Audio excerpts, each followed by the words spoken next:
안녕하십니까, 태백산직입니다. 철학 이야기 윌 둘렌트. 위대한 철학자의 생애와 사상에 대해서 알아보는 시간입니다. 이번 시간에는 프랜시스 베이컨에 대해서 알아보도록 하겠습니다. 프랜시스 베이컨. 첫 번째 이야기, 아리스토텔레스로부터 르네상스까지. BC 5세기 말년, 스파르타가 아테네를 봉쇄한 끝에 굴복시켰을 때 그리스의 철학과 예술의 산모는 정치적 백혼을 이뤘고 아테나 정신의 활력과 자주성은 쇠퇴했다. BC 399년 소크라테스가 사형을 받았을 때 아테나의 영혼은 그와 함께 죽었고 오직 그의 자랑스러운 제자 플라톤에게만 남아있었다. 그리고 마케도니아의 필리포스가 BC 388년 카이로네이아에서 아테나인을 격파하고 3년 후 알렉산드로스가 대도시 테베를 잿더미로 만들었을 때 핀다로스의 집을 태우지 않은 것은 아무리 자랑해도 아테네의 정치적 사상적 독립이 회복할 수 없을 만큼 파괴됐다는 사실을 감출 수는 없었다. 마케도니아인 아리스토텔레스의 그리스 철학의 지배는 그리스가 씩씩하고 젊은 북방 민족에게 정치적으로 굴복했다는 사실을 반영하고 있었다. 알렉산드로스의 죽음 BC 323년 이러한 쇠퇴 과정을 재촉했다. 청년 황제는 아리스토텔레스의 가르침을 받고도 야만임에는 변함이 없었지만 그리스의 풍요한 문화를 존중할 줄 알았고 이 문화를 상승군의 물결에 실어 동방에 전파할 꿈을 꾸고 있었다. 그리스의 상업의 발달과 소아시아 각지의 그리스 교역지의 증가는 이 지역을 그리스 제국의 일부로 통일하는 경제적 기반을 마련했다. 알렉산드로스는 이 번화한 근거지로부터 그리스 문화가 그 상품과 마찬가지로 사방으로 퍼져서 승리자가 되기를 희망하고 있었다. 그러나 그는 동양 정신의 관성과 저항, 동양 문화의 질량과 깊이를 가소평가했다. 그리스 문화처럼 미숙하고 불안정한 문화를 헤아리기 어려울 만큼 널리 퍼져 있고 가장 존경할 만한 전통에 뿌리박고 있는 문화에 강요하려고 한 것은 청년의 환상이었다. 그리스의 진로는 아시아의 양을 감당할 수 없다는 것이 입증되었다. 알렉산드로스 자신이 승리와 함께 동양의 혼에 정복당하고 만 것이다. 지배자인 그리스인의 지친 몸에 아시아의 영혼의 약간 스며들자 동양의 의식과 신앙은 젊은 정복자가 개척한 교통망을 통해 쏜살같이 그리스로 흘러 들어왔다. 제방은 터지고 동양 사상이란 대양은 청년기의 유럽 정신이라는 저지로 밀려들었다. 그리스의 빈민들 사이에 뿌리 박고 있던 신비로운 미신적 신앙은 힘을 얻어 널리 퍼졌고 무감동과 체념의 동양 정신은 대패하고 절망한 그리스에서 옥토를 발견했다. 페네키아의 상인 제논이 스토아 철학을 아테네 소개한 것은 허다한 동양의 침투한 한 예에 지나지 않았다. 수타주의와 에피쿠로스주의, 패배를 냉담하게 받아들이고 쾌락의 품속에서 패배를 잊으려고 노력하는 정복되거나 애속된 상태에서 어떻게 하면 행복해질 수 있는가를 가르치는 이론이었다. 19세기에 있어서 쇼펜하우의 염세적인 동양적 스토아주의와 르낭의 절대적인 에피쿠로스주의가 실패한 혁명과 분열된 프랑스의 상징이었던 것처럼 그러나 윤리학서의 반정립은 그리스에 있어서는 결코 새로운 일은 아니었고 당연한 기결이었다. 우리는 이러한 반정립을 우물한 헤라클레스토스와 웃는 철학자 데모크리토스에게서 발견한다. 또한 소크라테스의 제자들은 안티스 테네스와 아리스티포스의 지도 밑에서 견유학파와 길레네 학파로 갈라졌고 전자는 무감동을 후자는 행복을 찬양했다. 그러나 당시에는 이 사상들은 대체로 이국적 사고방식이었다. 거만한 아테네는 이 사상들을 받아들이지 않았다. 그러나 그리스는 가이로 네이아가 피로 물들고 테베가 잿더미로 변하는 것을 보자 디오게네스의 말을 경청하기 시작했다. 영광이 아테네를 떠나버리자 아테네는 제논과 에피쿠로스를 받아들였다. 제논은 결정론을 기초로 아파테이아의 철학을 세웠는데 후기 스토아 학파의 크르시포스는 이 결정론을 동양의 숙명론과 구별하기 어려운 것으로 생각했다. 노예 제도에 찬성하지 않던 제논이 잘못을 저지른 노예를 때린 일이 있었다. 노예는 조용히 주인님의 철학에 의하면 나는 아득한 옛날부터 이 잘못을 저지를 운명을 갖고 있었노라고 변명했다.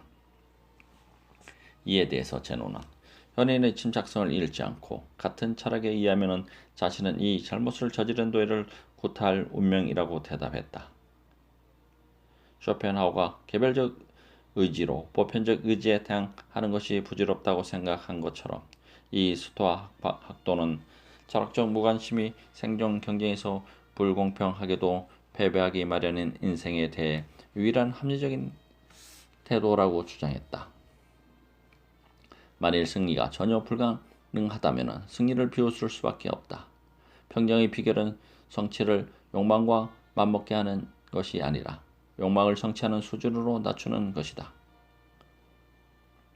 로마의 스토아 철학자 세네카 65년경 사망. 만일 당신이 현재 갖고 있는 것으로 만족하지 못한다면 온 세계를 차지해도 불행할 것이라고 말했다. 이러한 주장은 하늘을 향해 큰 소리로 이와는 반대되는 것을 요구하는 것이다. 에피쿠로스는 제논처럼 금욕적 생활을 하면서도 이러한 요구를 충족시켜 주었다. 페르농에 의하면 에피쿠로스는 아름다운 정원을 사서 손수 가꾸었다. 그는 여기 학교를 세우고 제자들과 함께 조용하고 즐거운 생활을 하며 산보를 하거나 일을 하면서 제자들을 가르쳤다. 그는 누구에게나 온화하고 친절했다. 그는 철학에 헌신하는 것보다 더 고상한 일은 없다고 생각했다. 아파테이아는 불가능하고 쾌락은 반드시 감각적 쾌락은 아니지만 생각할 수 있는 한도 내에서의 생활과 행동의 유일하고 정당한 목적이라는 확신이 그의 출발점이었다. 자연은 모든 생물로 하여금 타인의 행복보다는 자신의 행복을 선택하도록 지도한다. 스토아 학도들조차도 체념에서 미묘한 쾌락을 발견한다. 우리는 쾌락을 피하지 말고 선택해야 한다. 따라서 에피쿠로스는 향락주의가 아니다. 그는 감각적 환희보다는 정신적 환희를 찬양하고 영혼을 진정시키고 달래기보다는 오히려 흥분시키고 교란시키는 쾌락을 경계한다. 결국 그는 일상적 의미의 쾌락이 아니라 아타락시아, 마음의 평장, 침착, 평온을 추구하라고 주장한다.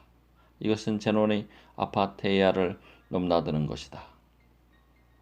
BC 146년 로마인들은 그리스를 약탈하러 와서 철학계가 적대적인 이 두 학파에 의해 양분된 것을 알았으나 그들은 사색의 여가도 날카로운 지성도 없었으므로 이 철학들을 다른 전리품과 함께 그대로 로마로 가져갔다. 위대한 지도자도 운명적인 노예와 마찬가지로 금욕적 분위기에 사로잡히기가 쉽다. 민감한 자는 주인이 되기도 어렵고 노예가 되기도 어려운 법이다. 그러므로 로마 철학은 황제인 마르쿠스 아우렐리우스의 경우나 노예인 에픽테토스의 경우나 주로 제논 학파에 속해 있었다. 루크레티스조차도 쾌락에서 슬픔을 느낀 하이네의 영국인처럼 냉정하게 쾌락주의를 말하고 그의 준엄한 쾌락의 복음을 자살로 장식했다. 그의 고상한 서사시 사물의 본성에 대하여는 에피쿠로스처럼 쾌락을 희미하게 찬양하면서 사실은 쾌락을 저주하고 있다. 카이사르 및 포페이우스와 거의 동시대인 그는 혼란과 공황의 와중에 살았고 그는 떨리는 붓은 끊임없이 평온과 평화를 갈구하는 기도를 썼다. 어떤 사람은 그를 종교적 불안 때문에 그늘진 청년기를 보낸 소심한 사람으로 묘사한다. 그는 독자들에게 현세 위에 따로 지옥은 없고 구름 속의 에피쿠로스의 정원에 살며 결코 인간 사이에 개입하지 않는 군자 위에 따로 신은 없다고 지칠 줄 모르고 주장하기 때문이다. 노마인들 사이에서 천국과 지옥에 대한 신앙이 퍼지자 그는 냉혹한 유물론으로 맞선다. 영혼과 정신은 육신과 함께 발달하고 육신이 병들면 앓고 육신이 죽으면 사멸한다. 원자와 공간과 법칙 이외에는 아무것도 없고 법칙 중의 법칙은 도체에서 작용하는 생성과 소멸의 법칙이다.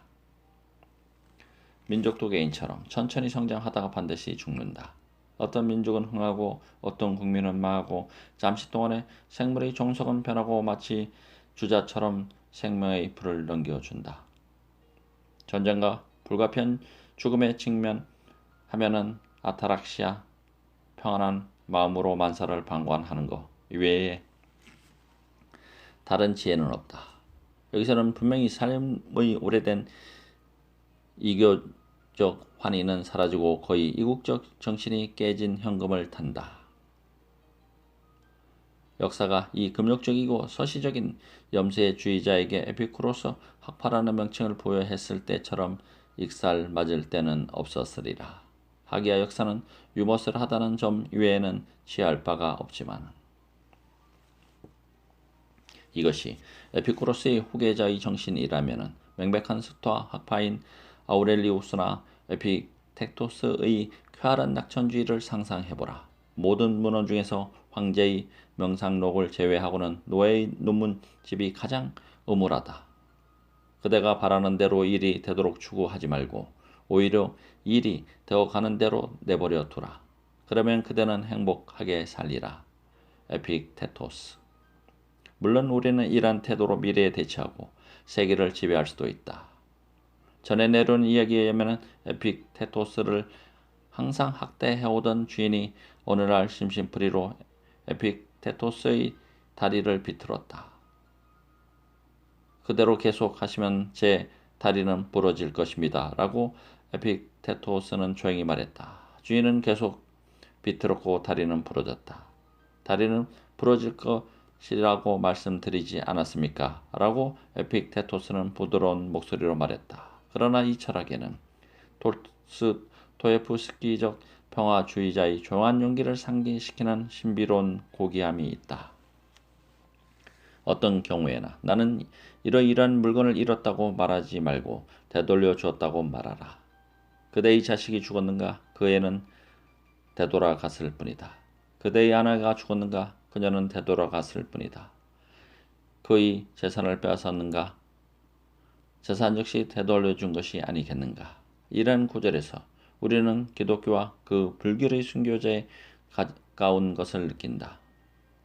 사실상 자기 부정이 기독교윤리, 기독교의 거의 공산주의적인 사회동포 사상, 불에 의한 전세계 최후의 심판을 말하는 기독교의 종말론은 사상의 흐름을 타고 흘러내려온 수토아 이론의 조각들이 아닐까. 에픽테토스의 이르러 그리스 로마의 영혼은 이교 정신을 버리고 새로운 신앙을 받아들일 준비를 갖춘다. 그의 저서는 초기 기독교 교회가 종교 입문서로 채택할 만큼 탁월했다. 에픽테토스의 논문집과 아우렐리우스의 명상록으로부터 그리스도교의 모방에 이르기까지는 오직 한 걸음이 남았을 뿐이다. 한편 역사적 배경은 점점 새로운 장면으로 바뀌었다. 루크레티우스는 그의 유명한 구절에서 로마 제국의 농업 쇠퇴의 원인이 토양의 황폐에 있다고 설명했다. 그 원인이 무엇이든 로마의 부는 가난에 빠지고 조직은 무너지고 힘과 긍지는 쇠퇴하고 시들었다. 여러 도시는 오지와 분간할 수 없을 만큼 황폐해지고 도로는 파괴되어 상업의 융성은 옛 이야기가 되었다. 해마다 국경을 넘어서 들어오는 정력적이고 야만적인 게르만 민족은 소수의 교양 있는 로마 가문의 결혼을 강요했다. 이교 문화는 동양의 신앙에 굴복하고 거의 알지도 못하는 사이에 제국은 교황 정치의 판도로 들어갔다. 교회는 천몇 세기 동안은 황제들의 지지가 필요했으나 점차로 황제들의 세력을 흡수하여 그 수와 부와 영향권은 급속히 늘어났다. 13세기까지 교회는 유럽 영토의 3분의 1을 차지했고 근거는 부자와 빈민의 헌금으로 가득 찼다. 1000년 동안의 교회는 불변의 교리의 마력으로 유럽 주민의 대부분을 통일했다. 이와 같이 광범하게 그러나 평화롭게 조직을 확대한 것은 전부 후무한 일이었다. 그러나 이러한 통일은 교회가 생각한 것처럼 시간의 변화와 침식을 초월한 초자연적 시인에 의해 숭화된 공동의 신앙을 요구했다. 그러므로 명확하고 한정된 교리는 조개 껍데기처럼 유럽의 젊은 정신을 뒤덮었다. 이 껍데기 속에서 스콜라 철학은 무비판적 가정과 예정된 결론의 변덕스러운 순환 속에서 신앙으로부터 이성으로 또는 이성으로부터 신앙으로 편협한 왕래를 거듭했다. 조만간에 유럽의 지성은 조개 껍데기를 깨뜨리고 나올 것이다. 2000년 동안의 경작을 거쳐 땅 위에는 다시 꽃이 피기 시작했다. 상품은 풍부하고 잉여가 생겨 교육이 불가피했다.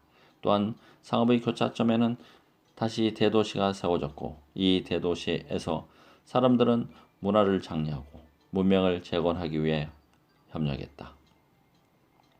십자군은 동방으로 가는 길을 열었고 이 길로 금욕주의와 교리의 종지부를 지켜야 할 사치와 이단이 들어왔다. 학문을 성직자의 독점물로 만들었던 값비싼 양피지 대신에 이집트로부터 쌍갑으로 종이가 들어왔다. 오랫동안 값싼 방법을 대망해온 인쇄술은 불붙은 폭발물처럼 활기를 띠고 파괴적인 계몽적 영향을 도처에 파급시켰다. 용감한 선원들은 나침반으로 무장하고 거친 바다로 진출하여 지구에 대한 인간의 무지를 극복했고 만원경으로 무장한 끈기 있는 관찰자들은 교리 한계를 벗어나 하늘에 대한 인간의 무지를 극복했다. 각처의 대학과 수도원은 은신처에서 사람들은 논쟁을 멈추고 탐구를 시작했다. 우회하기는 했지만은 비금속을 금으로 만들려고 한 연금술은 화학으로 변했다.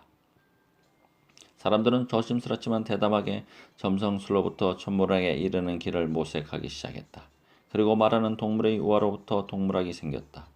이러한 각성은 노조 베이컨 1294년 사망과 함께 시작되어 한계를 몰랐던 레오나르드에 이르러 성장하고 코페르니쿠스 및 갈릴레오의 천문학, 길버트의 자기 및 전기 연구, 베살리우스의 해부학 연구, 합의 혈액 순환의 연구에서 절정에 이르렀다. 지식이 증대됨에 따라 공포는 줄어들었다. 사람들은 미지의 것을 숭배하지 않고 오히려 극복하려고 했다. 싱싱한 새의 정신은 모두 확신에 넘쳤고 장벽은 무너지고 이제 인간이 하려는 일을 막는 속박은 없어졌다. 그러나 저 작은 배가 전체처럼 지구 전체를 일주한다는 것은 우리 시대의 행복이다. 고대인이 더 이상 가지 말라고 한 곳에서 지금은 정정당당하게 더 멀리라고 말할 수 있다. 베이컨 학문의 진보, 그것은 성취와 희망과 활력의 시대, 하나의 목소리, 곧 시대의 정신과 결의를 재부약하는 종합적인 인물을 대망하는 시대였다.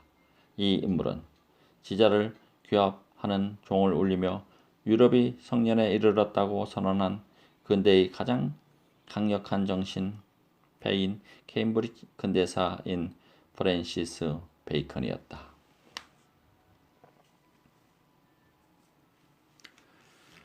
프랜시스 베이컨의 정치 경력 두 번째 이야기. 베이컨은 1561년 1월 22일 런던의 요크하우스에서 태어났다. 요크하우스는 엘리자베스조의 최초의 20년간 국내 대신을 봉직한 아버지 니콜라스 베이킹경의 저택이었다. 어머니는 안네 쿠크 부인으로 엘리자베스조의 대장 대신이자 영국의 유력자의 한 사람인 벌리경 윌리엄 세실의 처제였다. 외할아버지는 에드워드 6세의 사부였다. 그리고 어머니 자신도 언어학자, 신학자에서 주교들과 그리스어로 편지를 왕래하는 것쯤은 다 완사했다. 어머니는 손수 아들의 교육을 맡았고 이를 위해서는 수고를 아끼지 않았다.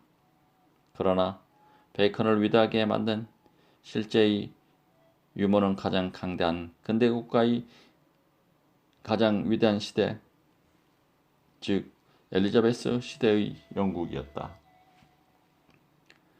아메리카 발견은 무역을 지중해에서 대서양으로 옮겨놓았고 대서양 연안 제국 스페인, 프랑스, 네덜란드, 영국을 발전시켜 유럽의 반이 이탈리아를 동방 무역의 출입 항구로 삼고 있을 당시에는 이탈리아가 장악하고 있던 상업과 경제의 패권을 잡게 했다.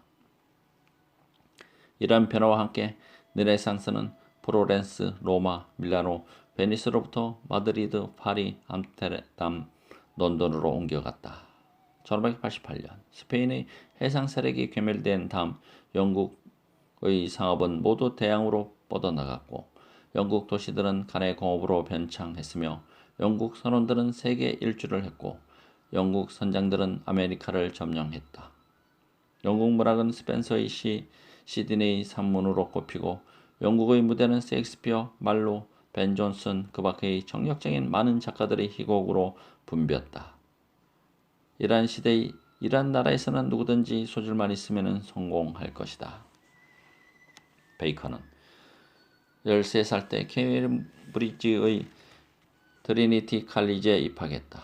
그는 3년 동안 재학했으나 이 학교의 교과서와 교수법에 혐오를 느끼고 아리스토텔레스 숭배의 확관적의를 느껴 철학을 스콜라적 논쟁으로부터 전환시켜 인간의 행복을 해명하고 증진하는 보다 비옥한 길로 들어서게 하겠다는 결심을 하고 이 학교를 떠났다.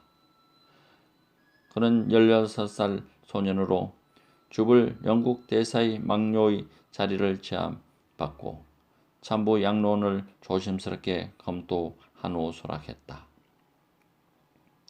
자연의 해석 서문에서 그는 철학으로부터 정치로 전환하게 된 이 숙면적인 결정에 대해 말하고 있는데 이것은 간과할 수 없는 구절이다.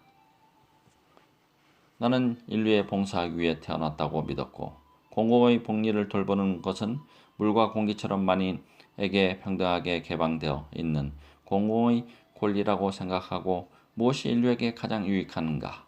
자연은 무슨 일을 위해 나를 탄생시켰는가를 자문했다. 그런데 수고 끝에 나는 인간 생활을 문명화하는 기술과 발명을 찾아내고 발전시키는 것이 가장 보람 있는 일이라는 결론에 도달했다. 무엇보다도 그것이 아무리 유용하더라도 어떤 특수한 발명을 하는데 그치지 않고 자연 속에 첫 번째 쳐들었을 때는 인간의 여러 가지 발견의 현재의 자원과 한계를 비춰주고 더 높이 쳐들수록 어둠의 모든 구석과 틈을 남김없이 비춰주는 발광체에 불을 붙이는 데 성공한다면 이러한 발견자는 인간 왕국을 우주에 확대하는 진정한 정복자, 인간의 자유를 위한 투자, 현재 인간을 속박하고 있는 공경을 근절시킨 자라고 불릴 만하다고 나는 생각했다. 그뿐 아니라 나는 나의 본성에는 진리 관조의 특별한 능력이 있다는 것을 알았다. 곧 나에게는 가장 중요한 목적, 유사성의 인식을 위한 매우 날카로운 정신이 있고 동시에 차이의 미묘한 그늘을 간파하기에 충분한 확고하고 집중적인 정신이 있다. 나에게는 탐구의 정열, 끈기 있게 판단을 보류하는 님, 즐겁게 명상하는 님, 조심스럽게 동의하는 님, 하는 힘, 잘못된 인상을 서슴지 않고 바로 잡는 힘, 세심한 노력으로 자기 생각을 정리하는 힘이 있다. 나는 신기한 것을 뒤쫓거나 옛것을 맹목적으로 찬양한 적이 없다. 나는 모든 형태의 기만을 철저히 싫어했다. 이러한 여러 가지 이유로 나는 나의 본성과 기질이 말하자면 진리와 일종의 혈연 관계를 갖고 있다고 생각했다. 그러나 나의 가문, 성장 및 교육은 모두 철학이 아니라 정치를 지향케 했다. 말하자면 나는 어릴 적부터 정치에 젖어 있었다. 청년들에게는 흔히 있는 일이지만 나는 대토로 여러 가지 의견 때문에 번민했다. 또한 나는 인생의 다른 의무가 주장할 수 없는 특수한 요구를 조국에 대한 의무가 나에게 요구하고 있다고 생각했다. 끝으로 나는 국가의 현직에 오르며 운명이 정해준 나의 일을 달성하도록 도와주는 여러 가지 원조와 지지를 받을 수 있을 것이라고 기대를 갖고 있었다. 이러한 동기로 나는 정치에 투신했다. 니콜라스 페이컨 경은 1579년 갑자기 죽었다.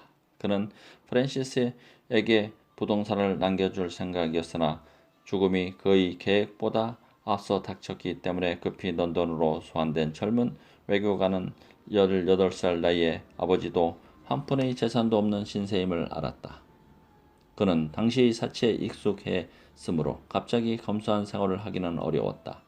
그는 법률 사무에 종사하면서 한편으로는 유력한 친척들에게 경제적 공경에서 풀려날 수 있는 정치적 지위를 알선해달라고 간청했다. 거의 애골적의 그의 편지는 그 문체가 우아하고 힘이 있어서 저술가가 될 능력을 입증하고 있음에도 불구하고 효과는 적었다. 벌리 경이 그의 간청을 들어주지 못한 것은 베이컨이 자신의 이러한 능력을 낮게 평가하지 않고 재능에 적합한 지위를 요구했기 때문인 것 같다. 또한 베이컨의 편지는 명예로운 벌리 경에게 과거, 현재, 미래의 충성심을 지나치게 과시한 것 같다. 정치도 사람과 마찬가지로 자기 자신을 전부 내맡겨서는 안 된다. 항상 자기 자신을 줘야 하지만은 한꺼번에 전부 내주지는 말아야 한다. 기대할 바가 남아있어야 온정을 베푸는 법이다. 결국 베이컨은 위에서 끌어주는 사람이 없이 혼자 올라갔다. 그러나 한 걸음 올라가는데 여러 해가 걸렸다. 1583년 토온턴 시를 대표해서 의회에 진출했을 때 선거인들은 그를 매우 좋아해서 선거 때마다 그는 의석을 차지했다. 그는 의회의 토론에서 간결하고 생생한 능변을 발휘했다. 그는 웅변설이 필요 없는 웅변가였다. 어떤 유력한 친구는 그에게 관대했다. 엘리자베스가 사랑했으나 사랑을 이루지 못해 미워하게 된 미남 에섹스 백작이었다. 1595년 에섹스는 정치적 지위를 얻어주지 못한 보상으로 티큰햄에 있는 훌륭한 땅을 베이컨에게 선사했다. 참으로 값진 선물이었으므로 이 선물 때문에 베이컨은 평생 에섹스에게 속박당하리라고 생각하는 사람도 있었겠지만 사실은 그렇지 않았다. 2, 3년 후 에섹스는 엘리자베스를 가두고 왕위 후계자를 뽑으려는 음모를 꾸몄다. 베이컨은 은인에게 여러 번 편지를 보내 반역에 반대했다. 에섹스는 굽히지 않자 그는 친구의 의리를 넘어서서 여왕에게 충성할 것이라고 에섹스에게 경고했다. 에섹스는 계속 시도하다가 결국 실패하고 체포되었다. 그러나 베이컨은 여왕 앞에서 끊임없이 에섹스를 변호했으므로 여왕은 참다 못해 다른 이야기를 하라고 명령했다. 가석방된 에섹스가 병력을 모아 런던으로 진군해서 주민을 끌어내 혁명으로 일으키려고 했을 때 베이컨은 분명히 반대했다. 한편 그는 이 지역의 검찰 기관에 근무하고 있었으므로 에섹스가 다시 체포되어 반역죄로 재판을 받을 때 베이컨은 관대한 친구를 기소하는 역할을 적극적으로 수행했다.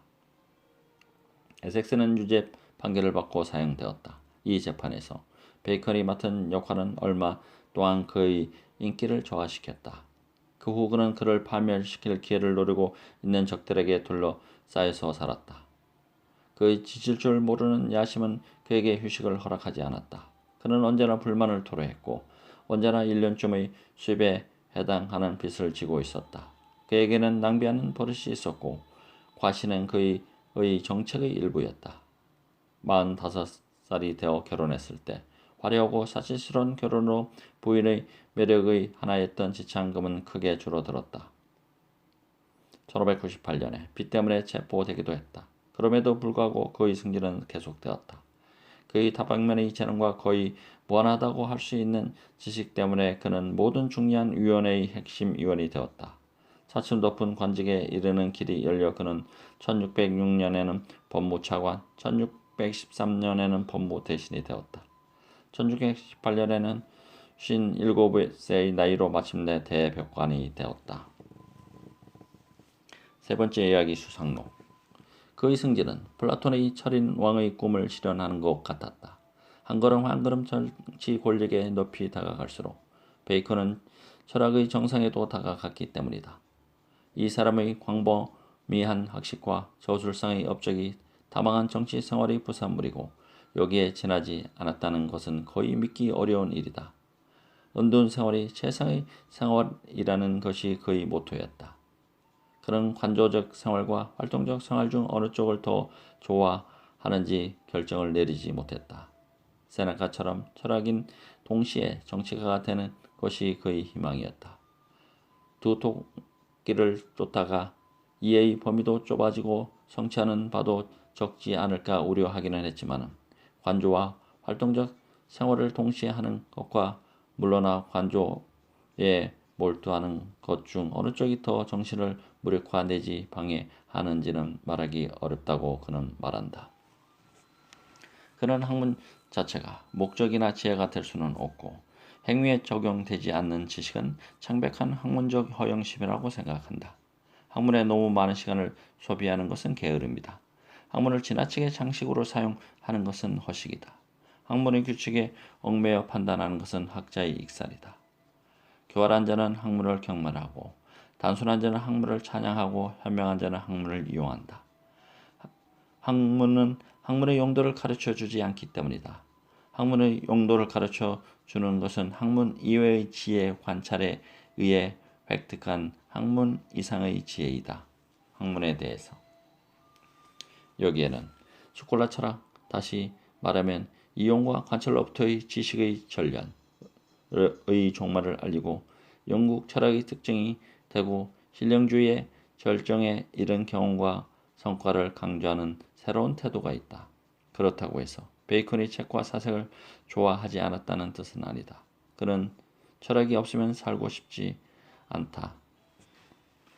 고대인의 지혜 헌정사에서 말했는데 이 말은 소크라테스를 상기시키며 자기 자신에 대해서는 원래 어떤 일보다 학문에 적합하지만 어떤 운명 때문에 천재의 경향 곧 성격과는 어긋나는 활동적 생활을 하게 된 인간 학문의 진보이라고 한다.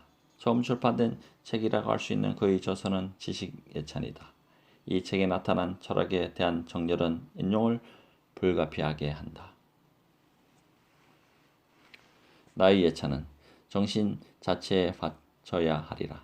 정신은 인간이며 지식은 정신이다. 인간은 그의 인식 이외의 것이 아니다.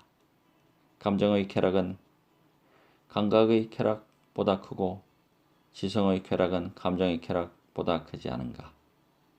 지성은 쾌락만이 실증나지 않은 참되고 자연스러운 쾌락이 아닌가. 오직 지식만이 마음의 모든 혼란을 일소하지 않는가. 우리가 존재하지 않는다고 생각하는 것이 얼마나 많이 존재하는가.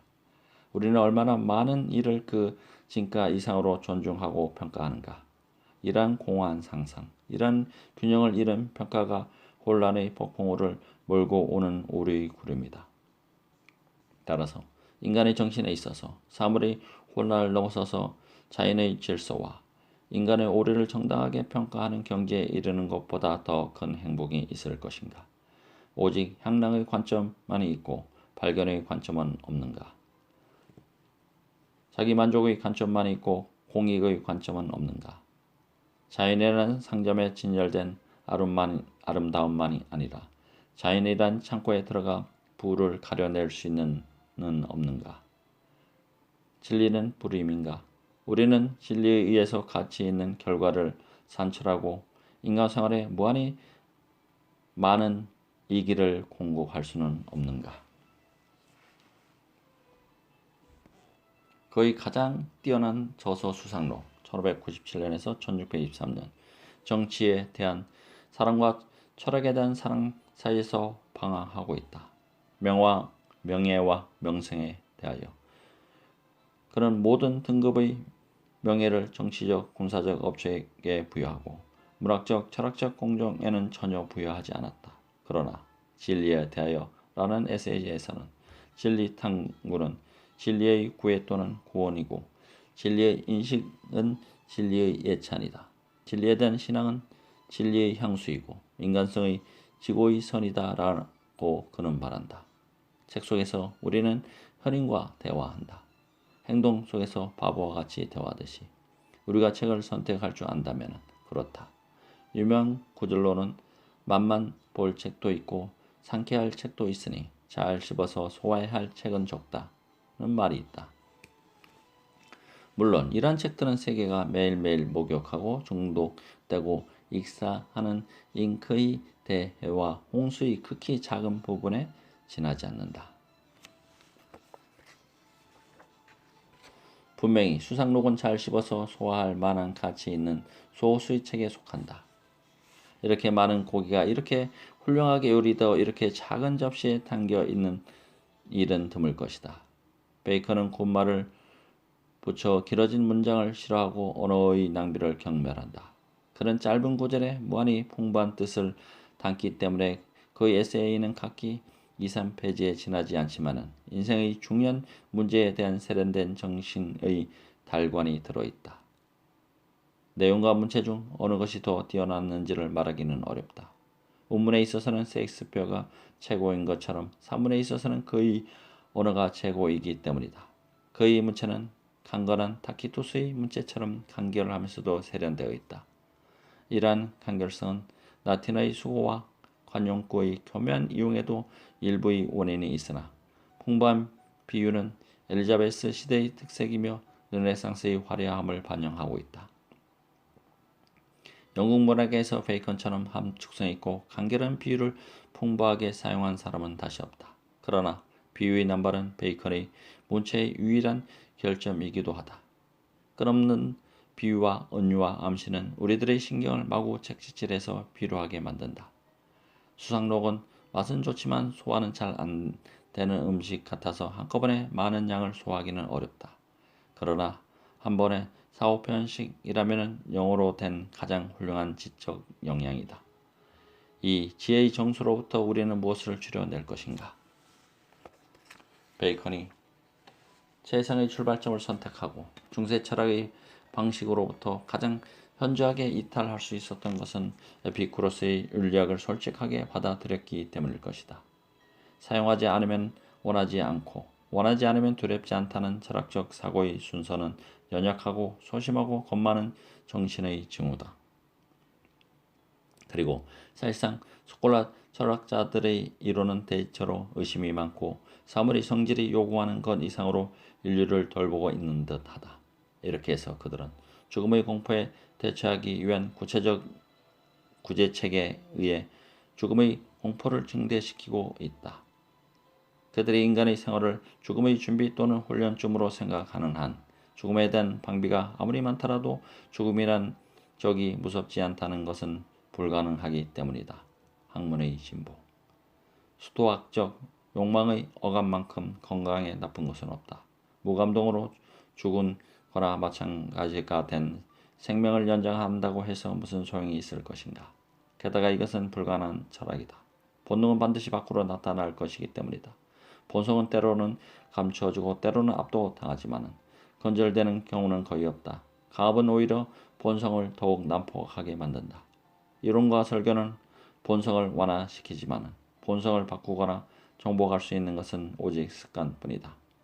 본성에 대한 승리를 과신하지 말라. 본성은 오랫동안 묻혀 있더라도 어떤 계기가 유혹이 있으면 되살아나기 때문이다. 본성은 이솝 우화에 나오는 여자로 변한 고양이 같아서 식탁 끝에 조용히 앉아 있다가도 지를 보면 달려나간다. 그러므로 이러한 기회를 전적으로 피하거나 또는 마음의 동요를 일으키지 않도록 자주 이러한 기회에 마주치게 하라. 인간의 본성에 대하여. 베이컨은 절제와 마찬가지로 부절제에도 익숙해야 하며 그렇지 않으면 순간의 부절제로도 육체는 파멸될 것이라고 생각한다.